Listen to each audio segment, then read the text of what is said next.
Hello, welcome back to my channel. This is not an old video. As you can see, look where I am. This is the kitchen of my house in Cuba. Well, I'm in Cuba, so... That's it, now you know. I returned to Cuba, but clearly only to visit my family. And so I'm going to share a video with you about how my experience has been, my impressions, and I'm going to be here for a few days. If you don't know me, I'm Anita, a Cuban living in Spain. You'll have videos of everything. I left Cuba more than a year ago, and now I've come back to Cuba. It's my first time returning. And well, honestly, it's been quite a bittersweet experience. Remember to subscribe, like the video, and follow this adventure as we'll now have some videos from Cuba. So join this family so it keeps growing. We're already reaching 400,000 followers.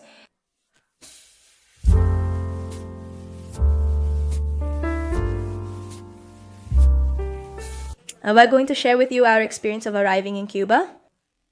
That's right, I'm gonna dare to travel to Cuba. I'm going for 2 weeks. But as you all already know, I've had my residency here in Spain for several years.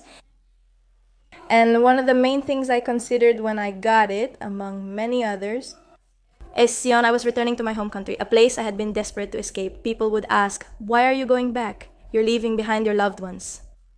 I'm not excited at all about going to Cuba, about Cuba. What Cuba is, the situation, the reality. I'm not excited, but I am really excited to hug my family again. It's like I feel that I need to go see them, I need to hug them, I need to be with them. So, well, today is the day. What I'm gonna do is pack. I have to pack like 2 suitcases. I'm gonna show you here all the things I've bought. I'm a little scared because I think I want to bring something for everyone. I don't want anyone to be left without a little gift. I'm not sure if everything will fit. I'll keep you updated. Well, we're already on our way to the airport. Tai has already been to Cuba, as you saw on her channel too. What did you think? I don't know, when did you go to Cuba? Your impressions? Have you traveled to Cuba before? As a first-time traveler, I'm curious about your experience and feelings during your initial trip to Cuba after moving to Spain. It's just that you think that everything you think that nothing got worse, but actually everything is worse than how you saw it. And then people say, oh, but you just came yesterday. You just left yesterday. But guys, it's really noticeable. It's really noticeable. Although, even if you leave for 5 months, 6 months, a year, when you come back, you can tell that everything is much worse than how you left it. And everything is more expensive. Something very interesting happened to me. And it's that, for example, you had already gotten used to being here. Like, for example, the kindness that you always know is there in the stores and so on. Yes. When you arrive, everything seems normal. You enter stores and greet people, but no one responds. And you arrive. There's something that will definitely happen to you, and it still happens to me today. In fact, it happened to me with my friends. As soon as I arrived, it was the 2 kisses. Now you greet everyone with 2 kisses, but over there it's just 1. No, but it still happens to me a lot that I greet with 1 kiss. I'm not used to it because I'm not really someone who gives kisses to people. Oh, well, so I haven't picked up that habit yet. Oh, well, for me. When I greet people in Cuba with 2 kisses, I always end up lingering there. You end up hanging there? Well, anyway, we're on our way to the airport here in Santiago. I was already quite nervous. A few days later, I traveled to Madrid after being in Tenerife first. And here I was already at Barajas Airport. The moment to leave was getting closer. Well, I'm already here waiting. The flight leaves at 12:05. I went through immigration control again, which I had only done when I arrived here from Cuba. And now when you go back to the international borders, you have to go through it again. Because since I had only traveled within Spain until now, I had never gone through it. I didn't get nervous since I already have my residency, so it's okay. To Cuba, so get ready because things are already heating up. I don't think I can describe in a few words how I felt. I was very scared, but at the same time excited. Luckily, I got the window seat because I like it. It's a really long trip, let's see, it's about 10 hours, and I get pretty nervous on planes. I feel like throwing up and all that. I wanted to fall asleep, but honestly, I'll tell you, I didn't sleep at all. My heart was pounding the whole time.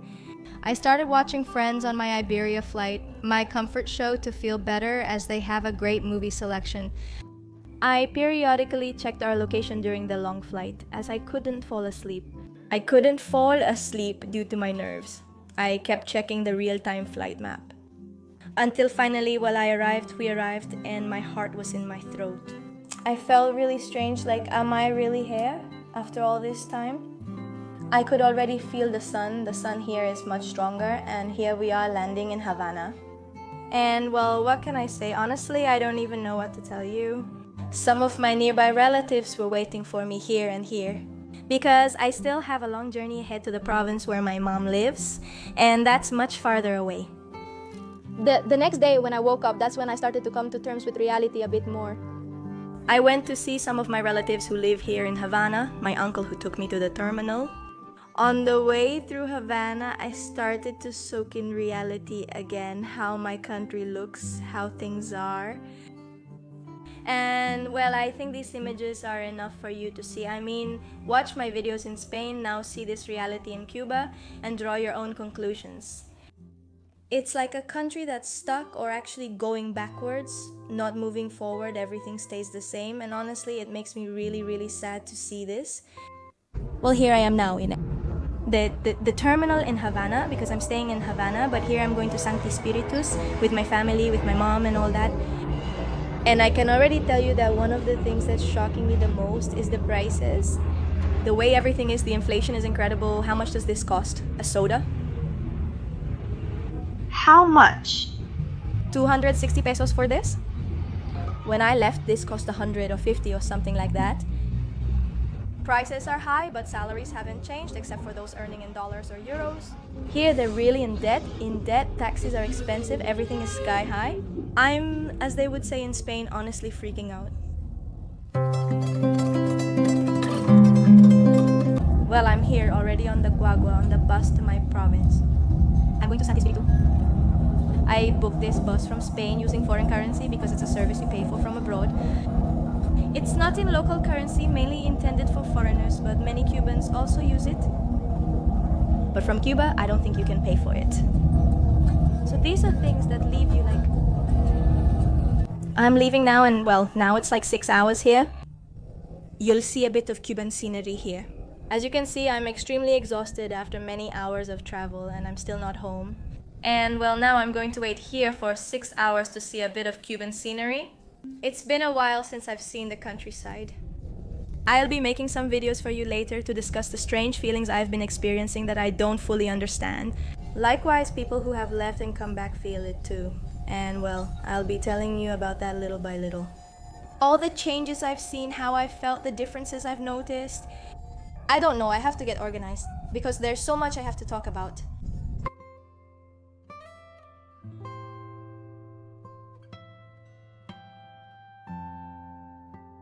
And that's how I arrived. That's how it all happened. I just woke up. I got home yesterday.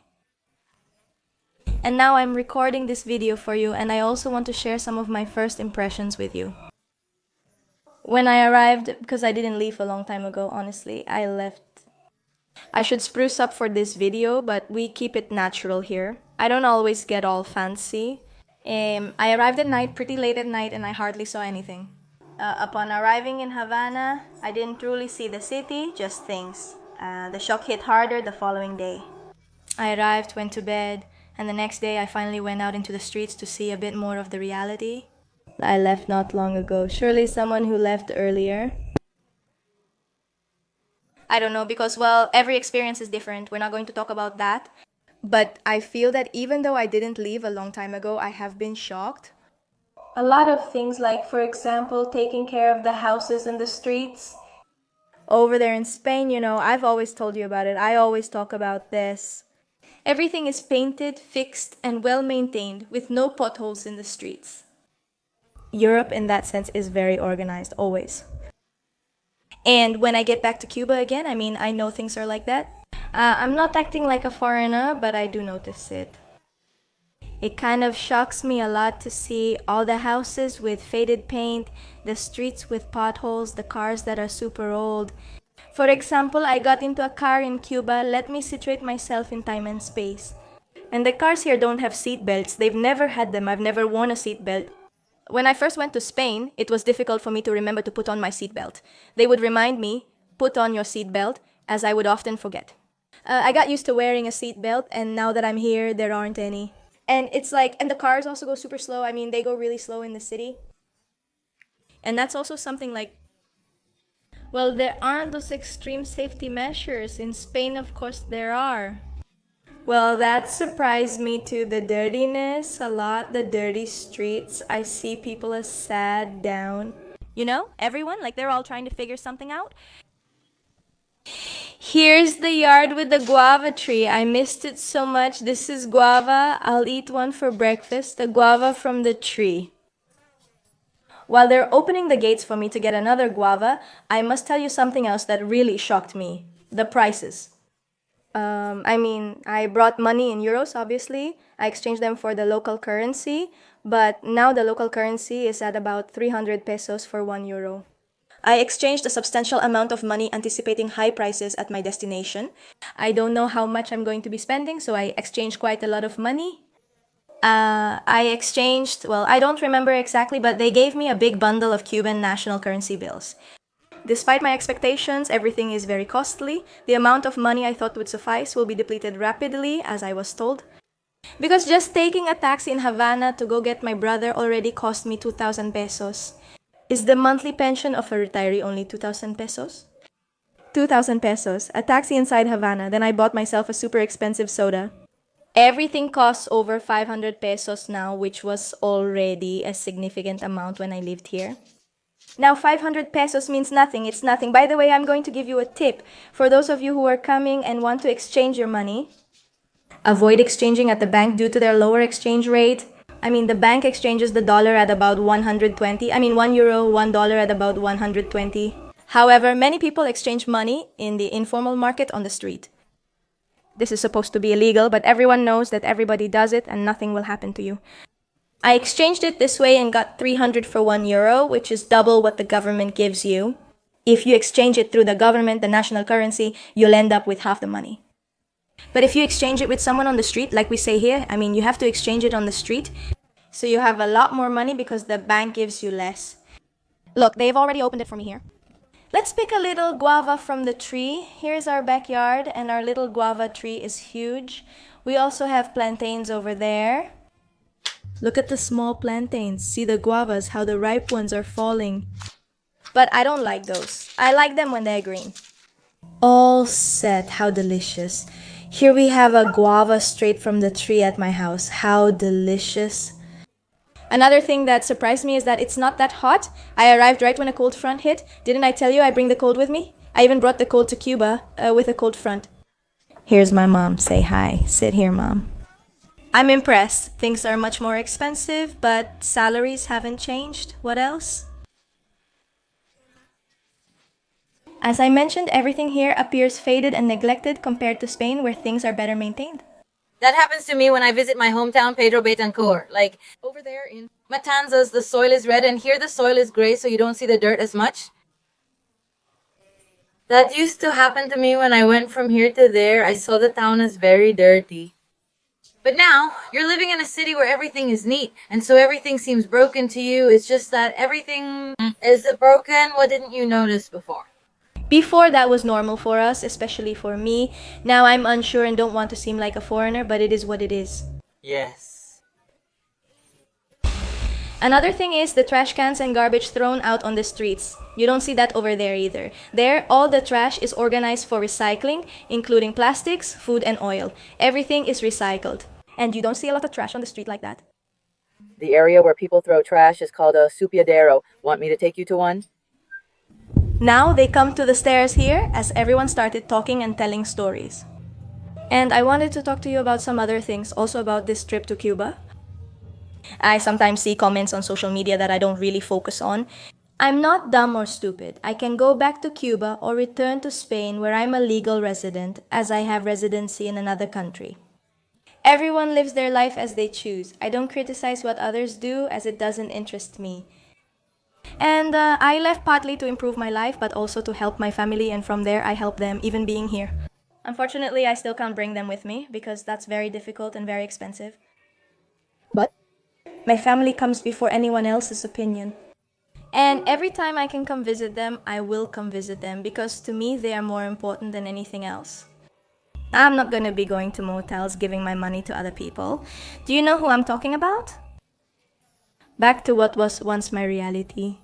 Right now, I'm quite a different person, but at this moment, I feel normal. Like at home, like, this was my home and I still feel like it's my home, it's my house. I also feel like my home is in Spain, but this is also my home. Both are my home, so I feel good because I feel at home. It's a feeling that I think only people who go and see can understand. Now they hear the shouting of people in the street, look at my neighborhood, listen to my neighbor's noise. People are always out on the street talking. The place is quite empty with only a few people around. They engage in conversations, something I haven't seen in Spain and missed. Do you discover your neighbors' lives and gossip? These were some of my initial thoughts, but I've only been here a day. Today I'm going to go out and see things a bit more, go to the stores, to the supermarkets to see everything. I'll continue recording more videos about this for you since I just arrived. I wanted to share my impressions of the whole trip with you. I hope you enjoyed this video, and remember that we have a new video next Friday. Sending you a big kiss, subscribe and give it a like.